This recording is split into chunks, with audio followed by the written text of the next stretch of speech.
প্রিয় শিক্ষার্থীরা, আজকের ক্লাসে সকলকে স্বাগতম জানাচ্ছি। আমরা রসায়নের নবম অধ্যায় নিয়ে আলোচনা করছিলাম। আমরা অ্যাসিডের বেসিকগুলি জেনেছি, আমরা ক্ষার সম্পর্কে জেনেছি, আমরা ক্ষারক সম্পর্কে জেনেছি। আমরা জেনেছি ওইখান থেকে কিভাবে ক নাম্বারের প্রশ্ন হইতে পারে, কিভাবে এমসিকিউ হইতে পারে, কিভাবে খ নাম্বারের প্রশ্ন হইতে পারে, এবং ওইখানে আমরা কিছু বিক্রিয়া দেখেছিলাম যে কার্বন ডাইঅক্সাইডের সাথে কিভাবে বিক্রিয়া হয়, ধাতুর সাথে অক্সাইডের কিভাবে বিক্রিয়া ঘটে, ধাতুর সাথে হাইড্রোক্সাইডের কিভাবে বিক্রিয়া ঘটে। ওই বিক্রিয়া থেকে বিগত সালে কিভাবে প্রশ্নগুলি এসেছিল ওই প্রশ্নগুলি আমরা আলোচনা করেছি এবং লেখার প্যাটার্নটা তোমাদের শিখিয়ে দিয়েছি। আজকে আমরা শিখবো হচ্ছে পিএইচের বিস্তারিত, এবং পিএইচ থেকে তুমি 100% শিওর থাকো পরীক্ষায় একটা সৃজনশীল ইভেন দুইটা সৃজনশীল আসতে পারে, গতেও আসতে পারে, ঘতেও আসতে পারে। তার মানে পিএইচ হচ্ছে এই চ্যাপ্টারের সবচেয়ে গুরুত্বপূর্ণ একটা টপিক। এই টপিকটা হচ্ছে আমরা আজকে বেসিক থেকে অ্যাডভান্স পর্যন্ত আলোচনা করব। আমরা সৃজনশীল নিয়ে কথা বলবো এবং তুমি পরীক্ষায় কিভাবে সৃজনশীল নিয়ে আলোচনা করবা এইটার একটা প্যাটার্ন, মানে একটা উত্তরপত্র আমি সুন্দরভাবে তৈরি করেছি স্টেপ 1 এবং স্টেপ 2 দিয়ে। আশা করছি যে এই ক্লাসটা করার পর তোমার পিএইচ সম্পর্কে আর কোনো প্রশ্ন থাকবে না। প্রিয় শিক্ষার্থীরা, আমি তোমাদের প্রলয় ভাইয়া ক্লাস বেলের পক্ষ থেকে আবারও সকলকে শুভেচ্ছা জানিয়ে আমি আমার ক্লাসে প্রবেশ করছি। খেয়াল করো, আজকে আমরা দেখবো হচ্ছে পিএইচ। আজকে আমরা কোনটা দেখবো? আজকে আমরা দেখবো হচ্ছে পিএইচ। এই পিএইচের নামটা কেন পিএইচ হইল?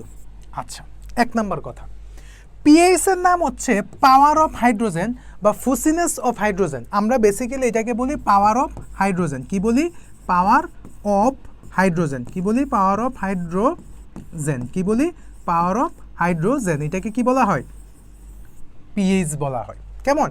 এবং এই পিএইচের বেসিক ঘটনা হচ্ছে একটা জলীয় দ্রবণ, আগে ফরম্যাটটা বুঝো কিভাবে পিএইচটা পৃথিবীতে আসলো। যে একটা জলীয় দ্রবণ তোমার অম্লীয় না ক্ষারীয় না নিরপেক্ষ, এই তিনটা অবস্থা জানার জন্য পিএইচটা ব্যবহার করা হয়। এক। দুই নাম্বার কথা হচ্ছে এটার জন্য একটা স্কেল ব্যবহার করা হয়। এই স্কেলটা আবিষ্কার করেন বিজ্ঞানী সোরেনসেন। এই কথাটা হয়তো তোমাদের বইয়ে লেখা নেই। তার মানে পিএইচ সম্পর্কে আমরা তিনটা তথ্য জানলাম। একটা হচ্ছে পিএইচটা কেন ব্যবহার করা হয়, পিএইচের ফুল মিনিংটা কি, পিএইচ স্কেলকে আবিষ্কার করেন। এখন পরীক্ষায় পিএইচের সূত্র আসে, চলো আমরা সূত্র থেকে, আমরা গাণিতিক সূত্র থেকে আমরা সংজ্ঞা বের করব। আমরা সংজ্ঞা মুখস্থ করব না। দেখো, পিএইচ মানে হচ্ছে মাইনাস লগ হাইড্রোজেন আয়নের ঘনমাত্রা। পিএইচ মানে কি? মাইনাস লগ হাইড্রোজেন আয়নের ঘনমাত্রা। অর্থাৎ আমি বলতে পারি কোনো দ্রবণের হাইড্রোজেন আয়নের, দেখো, মোলার ঘনমাত্রাকে কিন্তু সি দ্বারা প্রকাশ করা হয়, আবার কি থার্ড ব্র্যাকেট দিয়েও প্রকাশ করা হয়। মনে রাখবা, ঘনমাত্রাকে সি দ্বারা প্রকাশ করা হয় অথবা থার্ড ব্র্যাকেট দিয়েও প্রকাশ করা হয়। অর্থাৎ কোনো জলীয় দ্রবণের হাইড্রোজেন আয়নের মোলার ঘনমাত্রার ঋণাত্মক লগারিদমকে কি বলা হয়? ঋণাত্মক লগারিদমকে তার ওই দ্রবণের পিএইচ মান বলে। অথবা ঋণাত্মক লগারিদমের মানকে, দরকার নেই ওইটা তোমাদের দেওয়ার দরকার নাই, এটা আরেকটু বড় ক্লাসের পড়া। তোমরা শুধু এইটাকে এভাবে মনে রাখবা যে পিএইচ হচ্ছে কি হাইড্রোজেন আয়নের, এই যে এইটা হচ্ছে হাইড্রোজেন আয়ন, মানে বিষয়টা হচ্ছে এরকম, pH equal to minus log, হ্যাঁ, হাইড্রোজেন আয়নের ঘনমাত্রা, এই যে এরকম বিষয়টা। এইটাই কিন্তু সূত্রটা, ঠিক আছে? তার মানে কি পিএইচ কাকে বলে?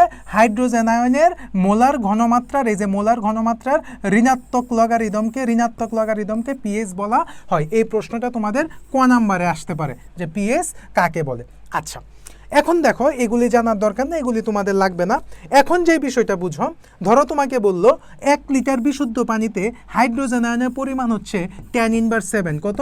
10⁻7। তাহলে এর পিএইচ মান কত? তুমি কি করবা? এই যেই মানটা দেওয়া আছে না, এই মানটা তুমি এখানে বসাবা।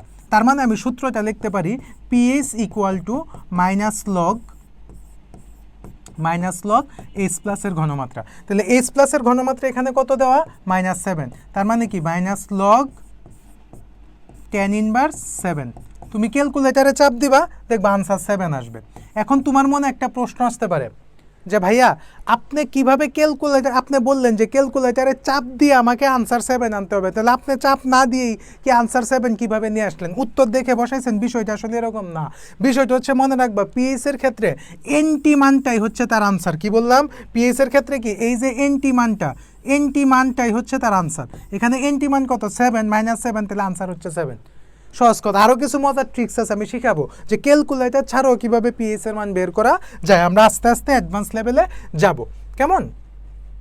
আচ্ছা, ধরো তোমাকে বললো যে এই যে এটা এখানে এই যে 10 গুণ যদি বেড়ে যায়, ধরো এই যে এইটা 6 কীভাবে হইলো, এই যে দেখো এনটি মানটাই কিন্তু আনসার হয়েছে, এই যে এনটি মানটাই আনসার হয়েছে।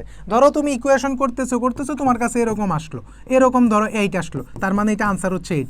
অন্যরা কি করবে, অন্যরা ক্যালকুলেটারে লিখবে যে মাইনাস লক, আবার থার্ড ব্র্যাকেট দিবে, এখানে মান বসাবে, ক্লিক করবে, তারপর হচ্ছে টিপ দিবে, দেন হচ্ছে ওর কিন্তু 1 মিনিট চলে গেছে, ওইখানে 1 মিনিট প্রায় চলে গেছে, কিন্তু তোমার কিন্তু 1 মিনিটে তুমি কি করছো দেখো, তুমি এইটা সর্বোচ্চ তোমার 3 থেকে 4 সেকেন্ড লাগবে এই 8টা লিখতে, ওর হচ্ছে 1 মিনিট লাগতেছে, তোমার কিন্তু 3 থেকে 4 সেকেন্ড লাগতেছে, বাকি 55 সেকেন্ড তুমি অন্য একটা সৃজনশীলের ক নাম্বার লিখে ফেলতেছো। ও কিন্তু ক নাম্বার এখনো লেখা শুরু করে নাই। এই যে এইটাকেই বলে হচ্ছে টাইম ম্যানেজমেন্ট ডেভেলপমেন্ট। সেটা কিসের উপর নির্ভর করছে? Totally depends on your basic development. তুমি বেসিককে যত বেশি ডেভেলপ করতে পারবে, এবং basic with logic in tricks, মানে বেসিকটাকে তুমি লজিকে নিয়ে আসবা, ওই লজিক থেকে তুমি ট্রিক্স বের করবা, দেখবা খুব সহজে তুমি আনসার বের করতে পারতেছো। এইটারও ঘটনা আছে কিভাবে এনটি মানটাকে আনতে হয়, এইটা আমি তোমাদের সামনে শিখাবো। আরেকটা কথা মনে রাখবা, যে বিশুদ্ধ পানিতে অ্যাসিড যোগ করা হলে, বিশুদ্ধ পানিতে কি যদি অ্যাসিড যোগ করা হয়, অ্যাসিড যুগের ফলে, অ্যাসিড যুগের কারণে যদি H+ আয়নের সংখ্যা 10 গুণ বেড়ে গিয়ে প্রতি লিটারে 10 মোল হয়, তাহলে পিএইচ মান কমে যাবে। সোজা কথা মনে রাখবা, তুমি দ্রবণে যদি অ্যাসিড যোগ করো তাহলে পিএইচ এর মান কমে যাবে। দ্রবণে অ্যাসিড যোগ করলে পিএইচ এর মান কমে যাবে, অর্থাৎ H+ আয়নের, আচ্ছা দেখো তো অ্যাসিড মানে আমরা কি পড়ছিলাম, প্রথমে আমরা পড়ে আসছিলাম না যে অ্যাসিড মানে কি একটা H+, এই H+ এর পরিমাণ যত বাড়বে পিএইচ এর মান তত কমবে। এটা কিন্তু খুবই গুরুত্বপূর্ণ একটা কথা। তার মানে আমি এটাকে এইভাবে লিখতে পারি, দেখো H+ সমানুপাতিক 1/pH। এইটা আমি এটাকে ব্যস্তানুপাতিক দিলাম, কেন এটা পিএইচ কেন বললাম, যে তোমার যদি H+ এর ঘনমাত্রা যদি বৃদ্ধি পায়, কি বলতেছি, H+ এর ঘনমাত্রা যদি বৃদ্ধি পায়, তাহলে তোমার হচ্ছে এই পিএইচ এর মানটা হচ্ছে কমে যাবে। আর আমি তোমাদের শিখাইছি যে সমানুপাতিক হচ্ছে সমান হারে বাড়বে। ধরো তুমি যতটুকু খাইছো তোমার পেট ততটুকুই ভরবে। আর ব্যস্তানুপাতিক হচ্ছে একটা বাড়লে আর একটা কমবে। ধরো তুমি বাজার থেকে হচ্ছে তুমি চাল ডাল কিনে আনছো, তাহলে ব্যাগের ভিতরে তুমি মানে মার্কেটের প্রোডাক্টসগুলি ভরতেছো, মানে চাল ডাল, তোমার ব্যাগের মধ্যে কিন্তু তোমার প্রোডাক্টের পরিমাণটা বাড়তেছে, কিন্তু তোমার কি পকেটে টাকার পরিমাণটা কমতেছে। ঠিক একইভাবে ব্যস্তানুপাতিক হচ্ছে একটা কমলে একটা বাড়বে।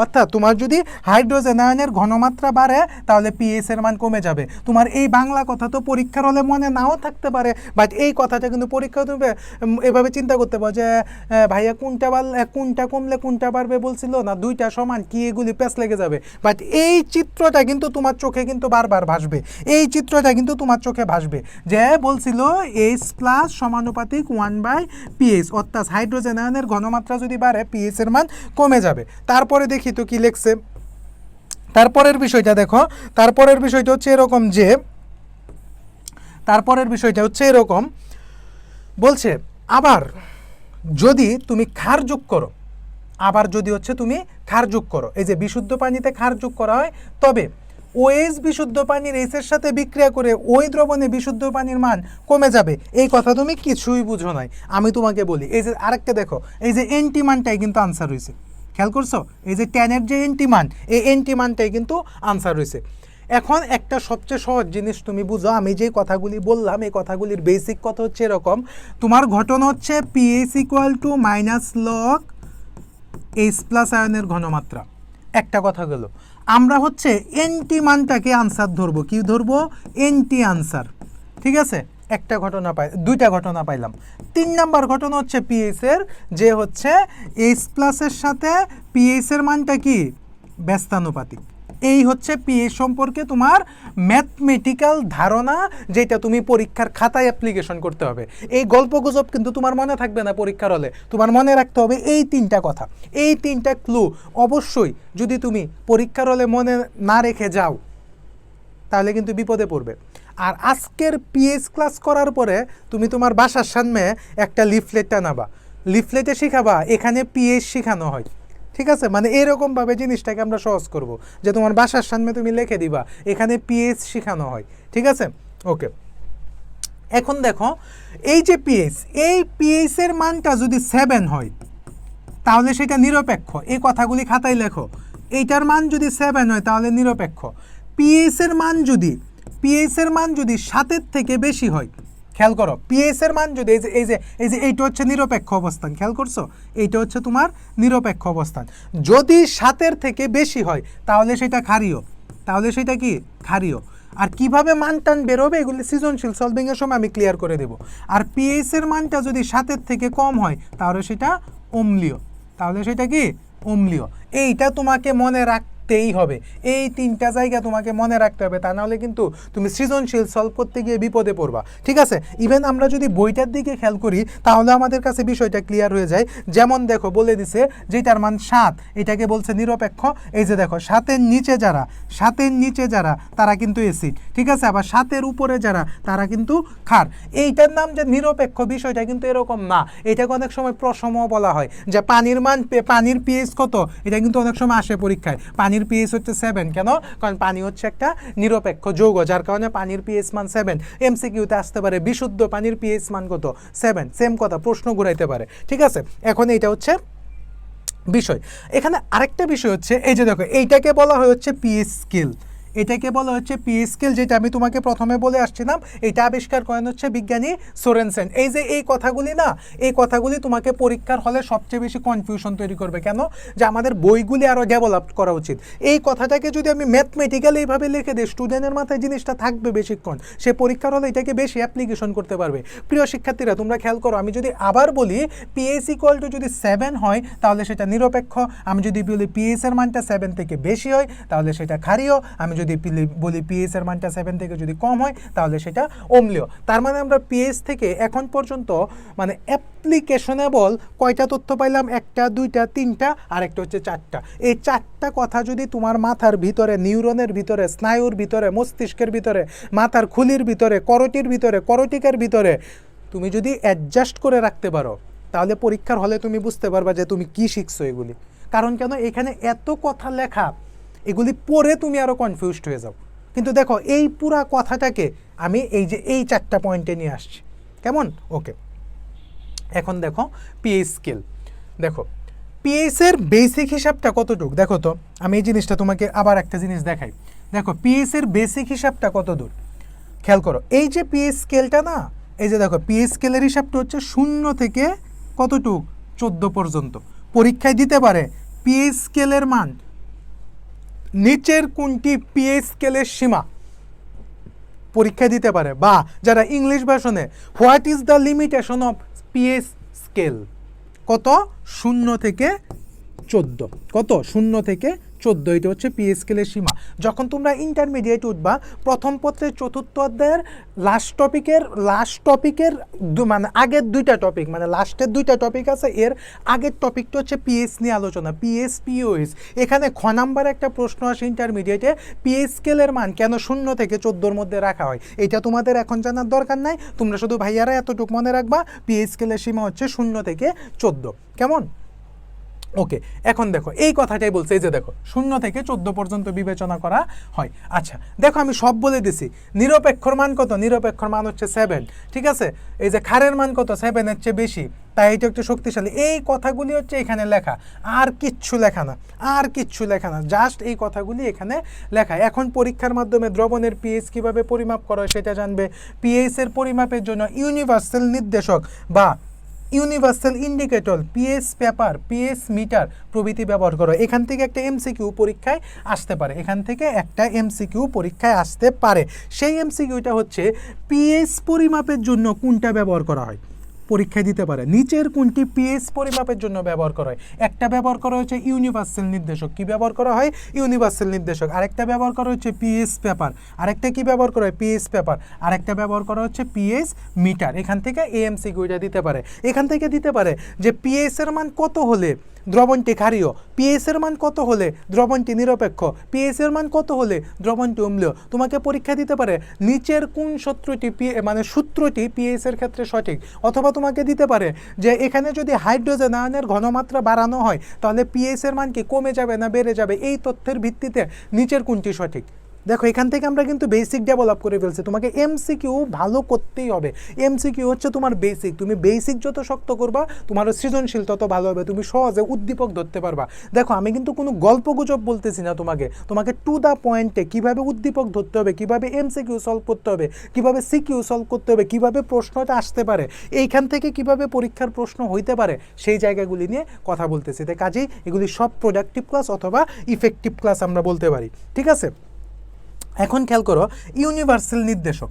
ইউনিভার্সাল নির্দেশক বিষয়টা আসলে কি, মানে একটা দ্রবণ, হ্যাঁ ধরো হচ্ছে এটা কি কালার দিবে, ইউনিভার্সাল একটা কালার দেয়, এই কালারটার উপর বেস করে এই ঘটনাটা বলা হয়, বিভিন্ন বর্ণ প্রদান করে। দেখো এই যে বলছে কোনো দ্রবণের জন্য ইউনিভার্সাল নির্দেশক কোন বর্ণ ধারণ করবে তা বোঝার জন্য একটি চার্ট রয়েছে, এই চার্টকে ইউনিভার্সাল নির্দেশক বলা হয়। এই চার্টকে কি বলা হয়, ইউনিভার্সাল নির্দেশক বলে। কোনো দ্রবণে কয়েক ফুটা ইউনিভার্সাল নির্দেশক যোগ করলে দ্রবণ যে বর্ণ ধারণ করে তাকে ইউনিভার্সাল নির্দেশকে কালার চার্টে বর্ণের সাথে মিল রেখে পিএইচ পরিমাপ করা হয়। তার মানে ইউনিভার্সাল নির্দেশকটা হচ্ছে একটা কালার, যে এইটা দিলে এই কালার দিবে, এইটা দিলে এই কালার দিবে, এইটার উপর বের করে একটা ইউনিভার্সাল নির্দেশক ধারণ করা হয়। তারপর হচ্ছে পিএইচ পেপার। পিএইচ পেপারটা কি, পিএইচ পেপারটা ওই রকম কিছুই না যে হচ্ছে প্রত্যেকটার জন্য পিএইচ পেপারে এই যে দেখো বর্ণ কীরূপ হবে তার জন্য একটা স্ট্যান্ডার্ড কালার চার্ট রয়েছে। পিএইচ পেপার যেটা, এখানে তোমাদের অবশ্যই চিত্র দেওয়া আছে, এই যে দেখো চিত্রটা, এই যে দেখো চিত্রটা দেওয়া আছে, যে একটা নির্দিষ্ট কালার দেওয়া আছে, একটা পেপার দেওয়া আছে, একটা স্ট্যান্ডার্ড কালার দেওয়া আছে। ওই চার্টের দ্রবণের পিএইচ পেপারের বর্ণ দেখে অজানা দ্রবণের পিএইচ এর মান জানা যায়। পিএইচ মিটার, পিএইচ মিটার কি, যে অজানা দ্রবণের পিএইচ মান জানার জন্য পিএইচ মিটার ব্যবহার করা হয়। পিএইচ মিটারের ইলেকট্রোডকে অজানা দ্রবণে ডুবিয়ে পিএইচ মিটারের ডিজিটাল ডিসপ্লে থেকে সরাসরি পিএইচ মান জানা হয়। এবং সবচেয়ে আধুনিক পদ্ধতি হচ্ছে এখন এইটা, পিএইচ মিটার আর একটা হচ্ছে লিটমাস পেপার, অবশ্যই দিচ্ছে, হ্যাঁ এই যে লিটমাস পেপার।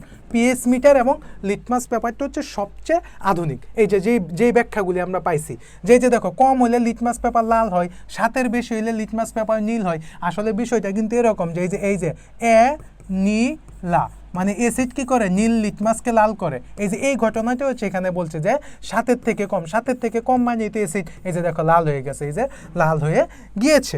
ওকে, এখন এখান থেকে আমাদের কিছু জিনিস মুখস্থ করতে হবে এবং এই জায়গাটা ঘ নাম্বারের জন্য খুব ইম্পর্টেন্ট। পিএইচ এর গুরুত্ব, বা পরীক্ষায় প্রশ্ন দিবে মানব জীবনের পিএইচ এর প্রভাব আলোচনা করো, অথবা পরীক্ষায় প্রশ্ন দিবে মানব জীবনে বা কৃষিক্ষেত্রে পিএইচ এর গুরুত্ব আলোচনা করো, চিকিৎসা ক্ষেত্রে পিএইচ এর গুরুত্ব আলোচনা করো, মানব দেহে পিএইচ এর গুরুত্ব আলোচনা করো। তার মানে গুরুত্ব রিলেটেড একটা প্রশ্ন এখান থেকে আসতে পারে বা আসার একটা শতভাগ সম্ভাবনা রয়েছে। প্রিয় শিক্ষার্থীরা দেখো পিএইচ এর গুরুত্ব কৃষিক্ষেত্রে, পয়েন্টগুলি ভালোভাবে খেয়াল করবা আমি যেভাবে বলতেছি। কি, কৃষিক্ষেত্রে এই যে দেখো মাটির পিএইচ এর মান, এগুলি এমসিকিউর জন্য সুপার ইম্পর্টেন্ট, লিখে রাখো।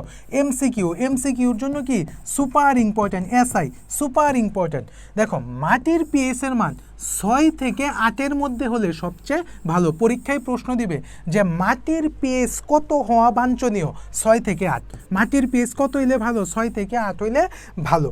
তারপরে দেখো আবার মাটির পিএইচ এর মান 3-এর কম বা 10-এর বেশি হলে উপকারী অণুজীব মারা যায়। তার মানে পরীক্ষায় প্রশ্ন দিতে পারে যে মাটির পিএইচ এর জন্য উপকারী অণুজীব মারা যায় মাটির পিএইচ কত হলে, সেটা কত, 3-এর কম অথবা কি 10-এর বেশি, 3-এর কম অথবা কি 10-এর বেশি, এরকম হইলে কি হয় যে উপকারী অণুজীবগুলি মারা যায়।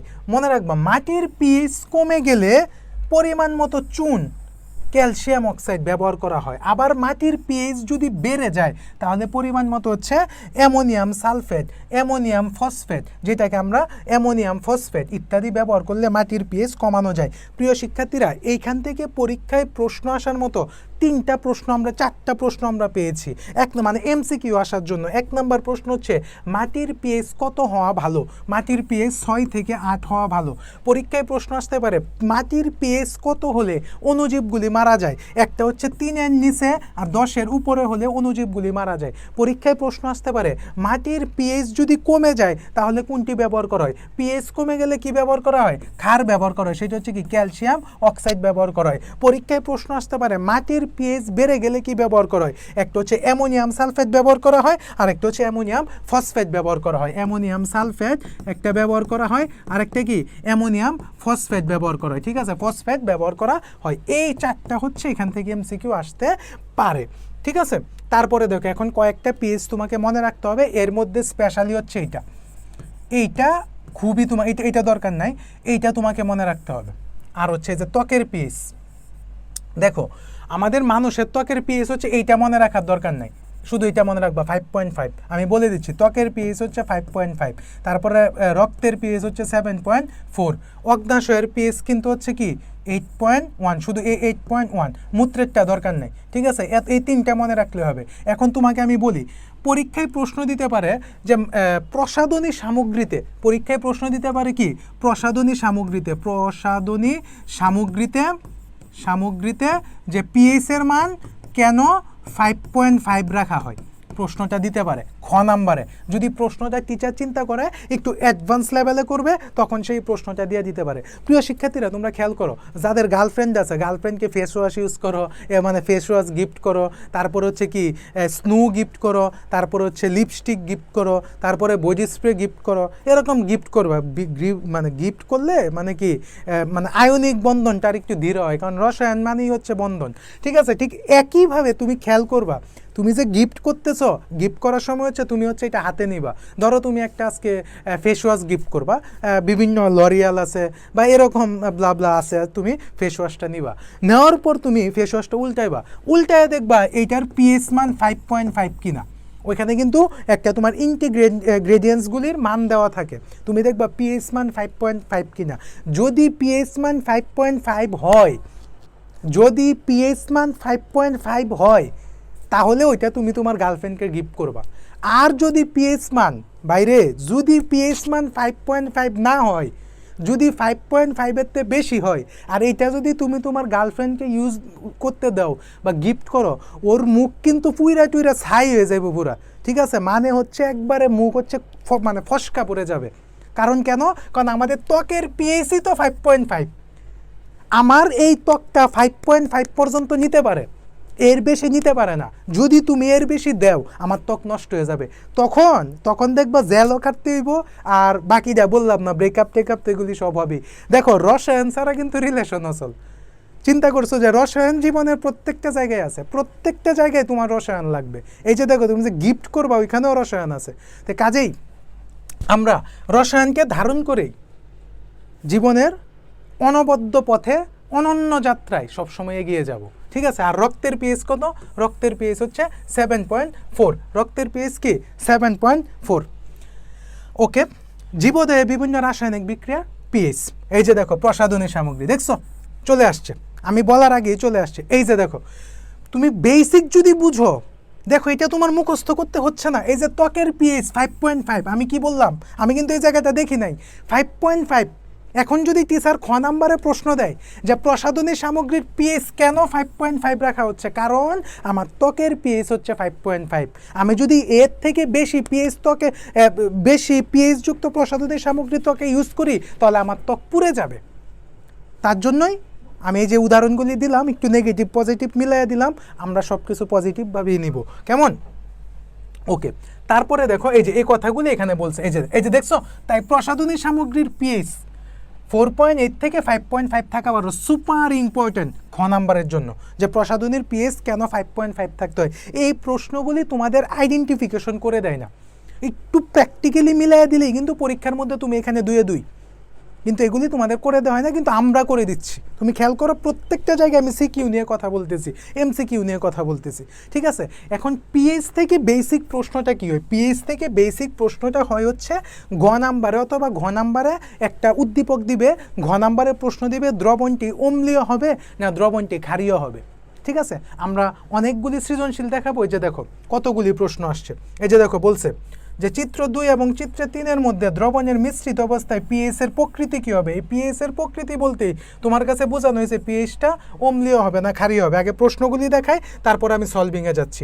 এই যে দেখো, যোগ করলে দ্রবণটির প্রকৃতি কি অম্লীয় হবে না ক্ষারীয় হবে? প্রিয় শিক্ষার্থীরা দেখো, উল্লেখিত গ্যাস দ্রবণের প্রকৃতি কি হবে? খেয়াল করছো? প্রশ্নের ধারা দেখো, তখন তুমি নিজেই বুঝে যাবা যেখান থেকে কি প্রশ্ন আসে, কারণ আমরা একমাত্র টপিক শেষ করানোর পরে প্রত্যেকটা টপিকে কি কি প্রশ্ন আছে, তুমি পরীক্ষায় কিভাবে প্রশ্নটা লিখবে ওইটা নিয়ে আমরা আলোচনা করি। খেয়াল করো, এই যে তার পিএইচ মান কি একই হবে, সেম ঘটনা। তারপরে বলছে উদ্দীপকের জলীয় দ্রবণের প্রকৃতি কী হবে, মানে অম্লীয় হবে না ক্ষারীয় হবে, মিশ্রিত করলে প্রকৃতি কেমন হবে, অম্লীয় হবে না ক্ষারীয় হবে। তারপর হচ্ছে দ্রবণের প্রকৃতি কি একই রকম হবে। তারপরে প্রশ্ন করছে মিশ্রিত করলে দ্রবণের প্রকৃতি কী রূপ হবে বিশ্লেষণ করো। প্রিয় শিক্ষার্থীরা দেখো, এ এবং বি এর মিশ্রণ কোন প্রকৃতির ব্যাখ্যা করো। তারপরে বলছে এই যে প্রকৃতি কি হবে বিশ্লেষণ করো। তারপরে বলছে সি পাত্রের দ্রবণে লিটমাসের কি পরিবর্তন ঘটবে। দেখো এটা সিলেট বুঝে আসছে, সিলেট বুঝের প্রশ্নগুলি একটু দেখো সেম কথাই কিন্তু বলছে, লিটমাস বর্ণের পরিবর্তন কি ঘটবে। যারা চালাক ওরা কিন্তু বুঝে যাবে লিটমাসের বর্ণের পরিবর্তন মানে কি, যে লাল নীল হবে না নীল লাল হবে, অর্থাৎ অ্যাসিড হবে না ক্ষারীয় হবে, ঠিক আছে। তারপর হচ্ছে বলছে অম্লীয় না ক্ষারীয় হবে, সুন্দর প্রশ্ন। তারপরে আবার বলছে দেখো এই যে জলীয় দ্রবণের প্রকৃতি কিরূপ হবে, ঠিক আছে। এখন হচ্ছে আমরা 3টা প্যাটার্ন তোমাদের আমরা শিখিয়ে দিচ্ছি আমি, যে কিভাবে তোমরা পরীক্ষার হলে বিষয়গুলি কাজে লাগাবা। হ্যাঁ, এই জিনিসগুলি এখন আমরা খেয়াল করি। চলো আমরা 5 নাম্বারটা নেই। 5 নাম্বারটা বলেছে হচ্ছে, হ্যাঁ খেয়াল করো, 5 নাম্বারটা আমি প্যাটার্ন তোমাদের তৈরি করে দিচ্ছি, ভয় পাওয়ার কিছু নাই। বলছে চিত্র 2 এবং চিত্র 3 দ্রবণের মিশ্রিত অবস্থায় পিএইচ এর প্রকৃতি কী রূপ হবে, এটা আমরা 3-4টা স্টেপে শেষ করবো। আগে দেখি চিত্র 2-এ কি আছে। চিত্র 2-এ আছে নাইট্রিক অ্যাসিড, চিত্র 3-এ আছে সোডিয়াম কার্বনেট। তার মানে দুইটার মধ্যে অবশ্যই আমাকে বিক্রিয়া করতে হবে। বলছে মিশ্রিত অবস্থায়, দেখো প্রশ্নে যা বলছে তুমি ওই অনুযায়ী আগাও, তোমার আগে আগানোর দরকার নাই। প্রশ্ন বলছে কি চিত্র 2 এবং চিত্র 3, তাহলে এটা চিত্র 2 এটা চিত্র 3, বলছে মিশ্রিত অবস্থা, তার মানে দুইটাকে আমাকে মিশ্রিত করতে হবে। মিশ্রিত করার পর বিক্রিয়া করতে হবে, বিক্রিয়া করার পর আমার বলতে হবে যে এটার প্রকৃতি রূপ হবে। তো চলো আমরা দেখি কিভাবে জিনিসগুলি হলো। এই যে দেখো নাইট্রিক অ্যাসিড আমি সোডিয়াম কার্বনেট বিক্রিয়া করছি, সোডিয়াম নাইট্রেট পানি এবং কার্বন ডাইঅক্সাইড উৎপন্ন হয়েছে। বিক্রিয়া কিভাবে করতে ওইটাও কিন্তু আমি শিখিয়ে দিছি। দেখো এখানে কার্বনেট আছে, আমি বলছি পৃথিবীর যেই প্রান্তে রনে বনে জঙ্গলে যেখানেই যাও তুমি যদি কার্বনেট দেখো তোমার কার্বন ডাইঅক্সাইড বের হবেই। আমি বলেছি যদি তুমি এইচ এবং ও এর ফ্লেভার পাও তাহলে এখান থেকে পানি বের হবে। তারপরেও যারা চালাক স্টুডেন্ট তারা কি করবে জানো, আমার ওই ফর্মুলা কাজে লাগাবে, যে প্লাস মাইনাস। দেখো কি হচ্ছে, তার মানে কি হচ্ছে এইটা হচ্ছে কি প্লাস, এটা বাদ, আমি নিব হচ্ছে এই যে প্লাস মাইনাস সোডিয়াম নাইট্রেট। প্রথম কাজ কি করে ফেলবে, সোডিয়াম নাইট্রেট নিয়ে কাজ করে ফেলবে। তারপর ওর মাথায় চিন্তা আসবে কি, যে ভাই বলছিল কি কার্বনেট হইলে কার্বন ডাইঅক্সাইড, এখানে কি আছে অক্সিজেন আর হচ্ছে এইচ আছে, তার মাঝে এখানে পানি তৈরি হবে। এটা দেখো স্টেপ 1টা খেয়াল করো। তারপরে এইটার আণবিক ভর বের করবে, এখানে কিন্তু 2 আছে, 200 কিন্তু হিসাব হবে। তো এইটার আণবিক ভর হচ্ছে 126 আর এইটার আণবিক ভর হচ্ছে 106। তার মানে ঘটনাটা কি হলো, 126 গ্রাম। তার মানে ঘটনাটা হচ্ছে এরকম যে 126 গ্রাম নাইট্রিক অ্যাসিড কার সাথে বিক্রিয়া করে, এর সাথে বিক্রিয়া করে। এখন তুমি বলতে পারো যে এইটা কেন লিখতে হবে, আরে ভাই ওইখানে তো বলে দিছে আমাকে, বলে দিছে না যে আমি চিত্র 2 আর চিত্র 3 মিশ্রিত করলে প্রকৃতি কী রূপ হবে। তার মানে কি চিত্র 2-এ ছিল এইটা, চিত্র 3-এ ছিল এইটা, তার মানে এইটা আমি একটা গ্রাম বের করছি যে এত গ্রাম এর সাথে বিক্রিয়া করতেছে, বিক্রিয়া করে কি তৈরি করতেছে, এত গ্রাম সোডিয়াম নাইট্রেট সে তৈরি করছে। যে 126 গ্রাম কি তৈরি করছে, মিশ্রিত করার পরে 106 গ্রাম কি তৈরি করছে, সোডিয়াম কার্বনেট বিক্রিয়া করে 106 গ্রাম। এই যে দেখো 126 গ্রাম সোডিয়াম কার্বনেট, 106 গ্রাম 126 গ্রাম নাইট্রিক অ্যাসিড 106 গ্রাম সোডিয়াম কার্বনেটের সাথে বিক্রিয়া করে। এখন ওইখানে 10 দেওয়া ছিল, তাহলে বলছে 10 গ্রাম নাইট্রিক অ্যাসিড। এখন তোমার মনে প্রশ্ন আসতে পারে, এখন একটা জিনিস আসতে পারে যে আপনি এইটাকে না নিয়ে এইটাকে নিলেন কেন। অবশ্যই, কারণ আমার প্রশ্নে তো নাইট্রিক অ্যাসিডের কথাটা বলা হয়েছে, যার কারণে আমি সোডিয়াম কার্বনেট নিই, আমি নাইট্রিক অ্যাসিড নিছি। তারপরে তো এই যেটা করলাম এটা তো জানোই কীভাবে, 8.4 গ্রামের সাথে। আচ্ছা, কিন্তু চিত্র 3-এ দেখা যাচ্ছে, আমরা যদি চিত্র 3টাকে যদি আবার দেখি, দেখো চিত্র 3-এ কি দেখা যাচ্ছে, চিত্র 3-এ দেখা যাচ্ছে 15 গ্রাম এক্সট্রা আছে। তার মানে এই যে এক্সট্রা যেটা আছে এটা আমরা বিয়োগ দিয়ে দিব। এক্সট্রা যেটা আছে এই যে দেখো এই 15 গ্রাম এক্সট্রা আছে আর তুমি পাইছো এত, বিয়োগ করে তুমি কি 6.5 পাইছো। একটা জিনিস খেয়াল করো, 6.5 তুমি কি পাইছো, 6.5 তুমি সোডিয়াম কার্বনেট পাইছো। কি পাইছো, সোডিয়াম কার্বনেট পাইছো। এখন কি সোডিয়াম কার্বনেট কি অ্যাসিড, সোডিয়াম কার্বনেট কি অম্ল, প্রশ্নই ওঠে না। সোডিয়াম কার্বনেট হচ্ছে ক্ষারীয়, তার মানে দ্রবণের প্রকৃতি হচ্ছে ক্ষারীয়। কেন, কারণ এই যে সোডিয়াম কার্বনেটটাই অবশিষ্ট আছে। তারপরে ধরো আমরা 6 নাম্বারটা দেখি। ঠিক আছে, সবগুলি একই, আমি শুধু তোমাদের প্যাটার্নটা সাজিয়ে দিয়েছি। ঠিক আছে, ভয় পাওয়ার কিছু না, আমি শুধু প্যাটার্নটা তৈরি করে দিয়েছি। বলেছে বুরেট থেকে সম্পূর্ণ দ্রবণ বিকারে যোগ করলে, আচ্ছা এটা হচ্ছে বুরেট, এই HCl-টা আছে, হ্যাঁ সম্পূর্ণ দ্রবণটা আমি বিকারে যোগ করলাম, তার মানে এখানে আছে হচ্ছে HCl আর সোডিয়াম কার্বনেট। ঠিক আছে, বিকারে আমি যোগ করলাম, প্রকৃতি কী হবে, অম্লীয় হবে না ক্ষারীয় হবে। তার মানে স্টেপ ওয়ানে আমি দুইটা যোগ করব। এখানে দেখো এই যে গ্রামের মানটা এখানে দেওয়া আছে, এটা মেবি 10 গ্রাম। ঠিক আছে, এটা গ্রামের মানটা দেওয়া আছে, তার মানে কি আমার এইটা নিয়ে কাজ করতে হবে। ঠিক আছে, তার মানে কি এই দুইটা আমি যোগ করব, আণবিক ভর বের করব, এত গ্রাম এতর সাথে বিক্রিয়া করে 10 গ্রাম বিক্রিয়া করবে, দেখবে একটা অবশিষ্ট মান বের হবে। এখানে কত দেওয়া আছে, 10 গ্রাম, ওই যে অবশিষ্ট যে মানটা বের হবে এইটা হচ্ছে আমি বিয়োগ করব, বিয়োগ করে দেখব কি থাকে, অ্যাসিড থাকে না ক্ষার থাকে, এটা তো ক্ষার এটা তো অ্যাসিড, যেটা থাকবে ওইটা প্রকৃতি হচ্ছে ওইটা। চলো আমরা দেখি এটা কীভাবে হয়েছে। কেমন দেখো, তাহলে কি এই যে এই ঘটনাটা এখানে ঘটাইছে যে HCl এর আণবিক ভর কত, এত। আচ্ছা গেল HCl এর আণবিক ভর আমি প্রথম, আচ্ছা দেখো এই জিনিসটা এখন তোমরা চোখ বন্ধ রাখো, তোমার কাজ কি, এই দুইটা তুমি যোগ করছো কি না, আচ্ছা এই দুইটা তুমি যোগ করলাম। এখন তুমি খেয়াল করো যে এইটার আণবিক ভর কত, 36.5, এখানে 2 আছে 73 আর এটাতে হচ্ছে 106। তার মানে আমি বলতে পারি 73 গ্রাম বিক্রিয়া করে, 73 গ্রাম HCl বিক্রিয়া করে 106 গ্রাম সোডিয়াম কার্বনেটের সাথে। কার সাথে বিক্রিয়া করে, 106 গ্রাম সোডিয়াম কার্বনেটের সাথে। এখন তুমি তো বলছো 73 গ্রাম বিক্রিয়া করে, নাই কোনটার মান, দেখো তো নাই কোনটার মান, নাই হচ্ছে HCl এর মানটা, তার মানে আমাকে HCl এর মানটা বের করতে হবে। তার মানে HCl হিসাব করে দেখলাম কি, HClটা আমি হিসাব করে দেখলাম যে এই এত গ্রাম HCl বিক্রিয়া করতেছে এত গ্রাম সোডিয়াম কার্বনেটের সাথে। কিন্তু দেখো আমি পরবর্তীতে যেই মানটা আনবো ওই মানটা কিন্তু আমার দেওয়া নাই, পরবর্তী যে আমি HClটা আনবো HCl এর মানটা কিন্তু দেওয়া নাই, কিন্তু এখানে কিছু ক্লু দেওয়া আছে, দেওয়া আছে যার কারণে প্রশ্ন সলভ করতে হয়। দেখছো কিছু ক্লু দেওয়া আছে, এই যে S এর মান দেওয়া আছে, কি দেওয়া আছে, এই যে S এর মান দেওয়া আছে, আর কি দেওয়া আছে, এই যে V এর মান দেওয়া আছে। তার মানে আমি বুঝে গেছি এখানে একটা খেলা আছে, কি খেলা আছে, W = SMV বাই হচ্ছে 1000। আমাকে এই সূত্র ফেলতে হবে, ফেলে আমাকে HCl এর মানটা হচ্ছে বের করে নিতে হবে। ঠিক আছে, এইটাকে আমি স্টেপ 1 দিছি দেখে তোমার এইটাকে স্টেপ 1-এ আনতে হবে, বিষয়টা এরকম না। তুমি যখন এইটা করতেছো তুমি তোমার ভাবে আগাও না, তুমি তোমার ভাবে যাও, তুমি তোমার ভাবে, আমি শুরু করেছি এইটা দিয়ে শুরু করো, শুরু করতে গিয়ে দেখছো তুমি এই জায়গার মান পাচ্ছ না, HCl এর মানটা তুমি পাচ্ছ না, তখন তোমার এই যে উদ্দীপকে চোখ দিবা, হ্যাঁ এখানে L আছে, ML আছে, V আছে, হ্যাঁ এখানে একটা গ্রামের মান আছে, তার মানে আমি এই সূত্র আমি ইউজ করতে পারবো, এই সূত্র দিয়ে আমি একটা মান বের করতে পারি, এই যে W = SMV। হিসাব করলাম, এই যে M এর মান তো জানোই, V এর মান দেওয়া আছে, S এর মানও দেওয়া আছে, আমি কত পাইলাম 3.6। তার মানে 3.6 কি পাইলাম, HCl এর মান পাইলাম, এই যে আমি মান বসায় দিলাম।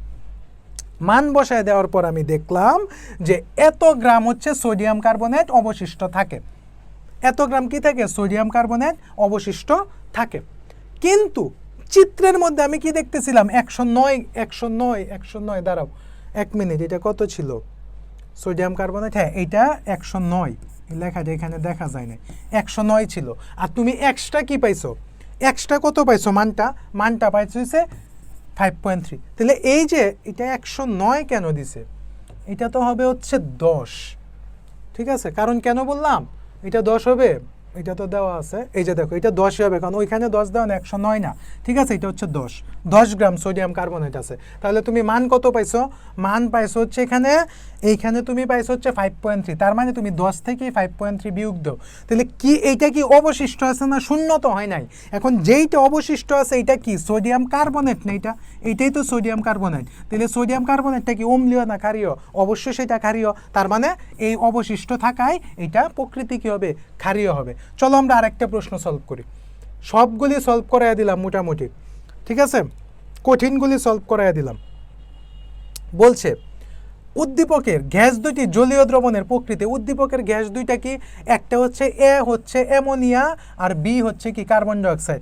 তার মানে গ্যাস দুইটি জলীয় দ্রবণের প্রকৃতি বিশ্লেষণ করো, বিশ্লেষণ করতে হলে আমাকে প্রথমে কি করতে হবে, দুইটার প্রকৃতি খেয়াল করো, দুইটার প্রকৃতি, তার মানে এর ঘটনা আমাকে দেখাইতে হবে।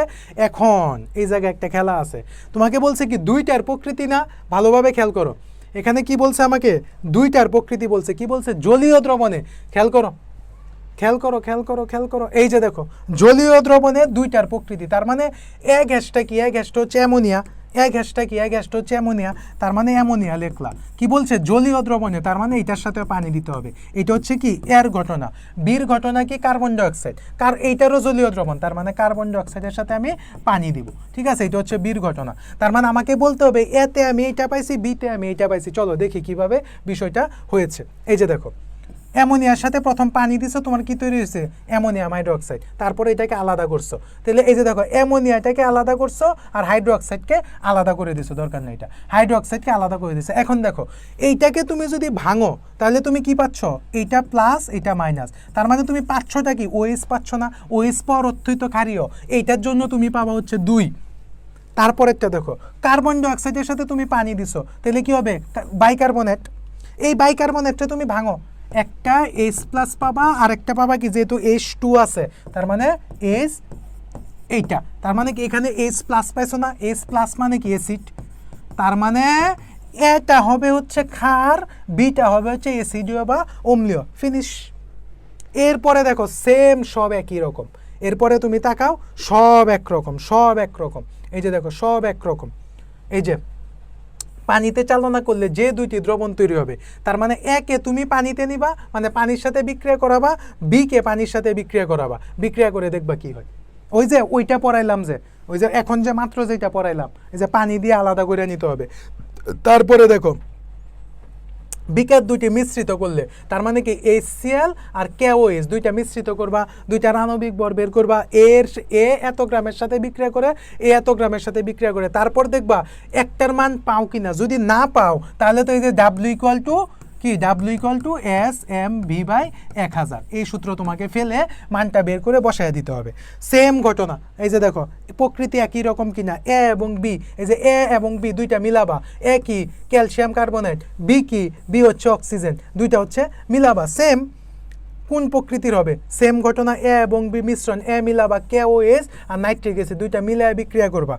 সবই তো মানে এখানে হচ্ছে তিনটা টাইপের প্রশ্ন হয় সৃজনশীলের ভিতর থেকে, তিনটা হয়, একটা হচ্ছে মিশ্রিত করতে বলে, আর একটা হচ্ছে ওই যে উদ্দীপক আকারে দেওয়া থাকে, আর একটা হচ্ছে চিত্র আকারে দেওয়া থাকে, যার কারণ হচ্ছে আমি তিনটা প্যাটার্নই তোমরা পরীক্ষার খাতায় কিভাবে লিখবা ওইটা আমি আলাদা একটা কন্টেন্ট তৈরি করে দিছি, যেন এই কন্টেন্টটা তোমার খাতায় থাকলে তোমার মেমোরি দিয়ে তুমি বাকিটা সলভ করে ফেলতে পারো। আশা করি এই চ্যাপ্টার থেকে তোমাদের আর কোনো প্রবলেম হবে না, মানে এই টপিকটা থেকে তোমাদের কাছে আর কোনো প্রবলেম হবে না। প্রিয় শিক্ষার্থীরা, এর মাধ্যমে আমরা পিএইচ শেষ করেছি, পিএইচ থেকে কিন্তু তুমি একটা সৃজনশীল পাবা। আমরা প্রথম পড়েছি পিএইচ কি, পিএইচকে কিভাবে প্রকাশ করা হয়, পিএইচ এর সূত্রটা কি, পিএইচ এ হাইড্রোজেন আয়নের ঘনমাত্রা বাড়লে কি হবে, আমরা পড়েছি বিভিন্ন পিএইচ এর মান, পিএইচ এর মান বেড়ে গেলে আমি কি ব্যবহার করব, পিএইচ এর মান কমে গেলে আমরা কি ব্যবহার করব, পিএইচ এর গাণিতিক অ্যাপ্লিকেশনগুলি কি। তার মানে আমরা এতক্ষণ যা আলোচনা করেছি সব হচ্ছে আমাদের পরীক্ষার হল কেন্দ্রিক আলোচনা। এই কথাগুলি যদি তুমি মাথায় রাখতে পারো, তোমার পিএইচ থেকে প্রশ্ন যেভাবে আসুক তুমি পারবা। আর হচ্ছে সৃজনশীলের যে প্যাটার্নটা তৈরি করে দিয়েছি এই প্যাটার্নটাও তুমি মাথায় রাখবা, তাহলে পিএইচ থেকে কোনোভাবেই তোমাকে আটকানো সম্ভব না। এবং আমি বলে দিয়েছি পিএইচ থেকে এমসিকিউগুলি কোন জায়গা থেকে আসতে পারে, ক নাম্বারগুলি কোন জায়গা থেকে আসতে পারে। আশা করি ক্লাসটা তোমরা অনেক আনন্দের সহিত দেখবা, পড়াশোনাতে আনন্দের সহিত করবা। পরবর্তী ক্লাসে আবার দেখা হবে। সকলকে পুনরায় অভিনন্দন জানিয়ে আমি আমার ক্লাস এখানেই সমাপ্ত করছি।